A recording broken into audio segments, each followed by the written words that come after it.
2022 की अगर बात करें हम जी, जो हमारी सपा सरकार है वो 2022 में पूर्ण बहुमत के साथ 1/3 बहुमत के साथ वापसी करेगी, जी, जैसा कि तृणमूल कांग्रेस पश्चिम बंगाल में कर चुकी है। जी। अच्छा, जो उनकी जो संध्या यादव हैं वो समाजवादी पार्टी में थी, तो वो जिला अध्यक्ष थी। अब वो बीजेपी में शामिल हुई, उनको लालच दिया गया था कि हम अगर आप बीजेपी में शामिल करोगे बीजेपी में तो आपको हम अध्यक्ष बनाएंगे। हाँ। लेकिन वो चुनाव ही हार गई।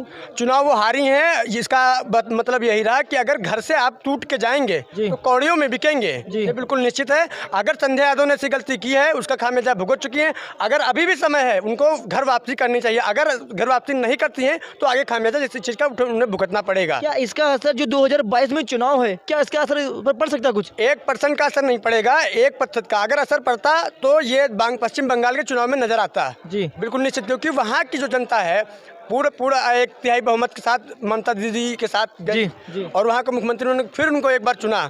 अगर ऐसा होता तो वे लक्षण दिखते, लेकिन ऐसा कोई लक्षण नहीं है। और रही 2022 की तो सपा आएगी, ये तय है। क्या लगता है जो अपने देश के प्रधानमंत्री नरेंद्र मोदी जी हैं वो पूरी ताक झोंके हैं पश्चिम बंगाल में, उन्होंने बहुत रैलियां की हैं, क्या जो देश के नेता है उनको ऐसा करना चाहिए आपके हिसाब से?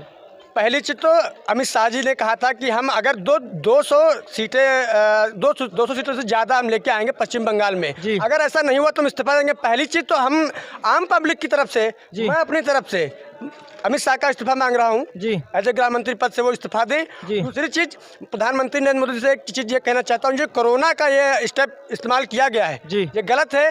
कोरोना कुछ नहीं है। ये 5G की जो टेस्टिंग चल रही है, जो कम हार्ट के मरीज हैं जो उन पर असर पड़ रहा है, ये 5G की टेस्टिंग कम फ्रिक्वेंसी से लॉन्च करें, जो जैसा कि अन्य देशों ने किया है, जैसा कि अन्य देशों ने क्या कम फ्रिक्वेंसी के साथ इसको लॉन्च किया, ये भी वही करें। ये कोरोना का मैटर नहीं है जो आजकल जो हमारे यहाँ दिखा रहे हैं कि एक के बाद एक मरता हुआ जा रहा है, ये कमजोर दिलों पे हाई फ्रिक्वेंसी का असर है। ये कोरोना का कोई मामला नहीं है। जो पश्चिम बंगाल में चुनाव है, ममता बनर्जी ने पूर्ण बहुमत सरकार बनाई है, अगर वहाँ क्या ईवीएम को लेकर कोई संदेह था आपको?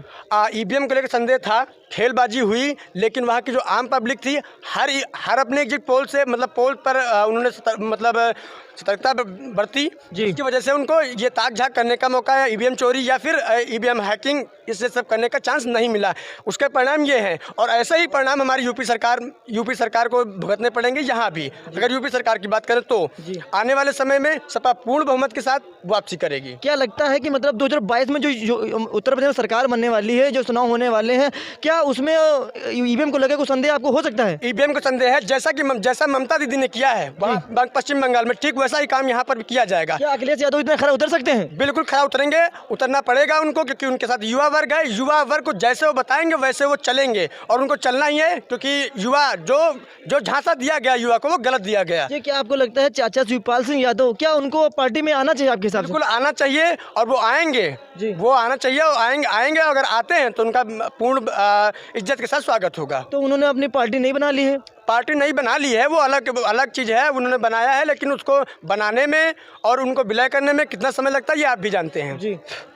खैर, हमारे लिए देखना दिलचस्प होगा कि 2022 में उत्तर प्रदेश में यहाँ किसकी सरकार बनेगी। हमारा काम है आपकी गांव की ज़मीनी हकीकत से वाकिफ कराना। बने हमारे साथ देखते रहे दमदार खबर, क्योंकि खबर आपके भारत और आपके गांव की। कैमरामैन सनी के साथ वीरू, लखनऊ।